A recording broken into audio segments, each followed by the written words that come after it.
ஹாய்ங்க. Good morning. இது இன்றைக்கி morning routine தான். எல்லாமே சமைக்கிறதுக்கு எடுத்து வச்சுட்டேன். நைட் வந்து பார்த்திங்கன்னா, இந்த காராமணியும் தட்டைப்பயிரும் கொஞ்சம் கொஞ்சம் தான் இருந்துச்சு.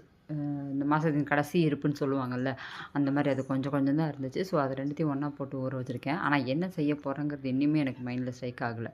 ரசத்துக்கு தேவையானதெல்லாம் எடுத்து வச்சுட்டேன். மரவள்ளிக்கிழங்கு வந்து பொரியல் பண்ணலான்றது எடுத்து வச்சுருக்கேன். சரி காஃபி குடிச்சிட்டே யோசிச்சுக்கலாம். மத்தியானம் என்ன குழம்பு வைக்கலான்ட்டு நான் காஃபி குடிக்க போயிட்டேன். என் பொண்ணு வந்து புளி சாப்பாடு தான் கேட்டிருந்தாங்க.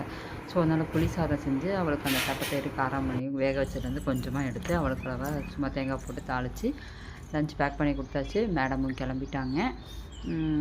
அப்புறமா வந்து பார்த்திங்கன்னா, அந்த காராமணியை போட்டு சும்மா ஒரு குருமாவா குழம்பு மாதிரி வைக்கலாம் அப்படின்னு சொல்லி யோசித்து செஞ்சுருக்கேன். டேஸ்ட் பார்த்தா நல்லா தான் இருந்துச்சு. நான் உங்களுக்கு அதோடய ரெசிபி வந்து நான் தனியாக போடுறேன். இப்போ வந்து பார்த்திங்கன்னா, இது வந்து மரவள்ளிக்கிழங்கு வேக வச்சு தாளித்து வச்சுருக்கேன். ரசம் வச்சுருக்கேன்.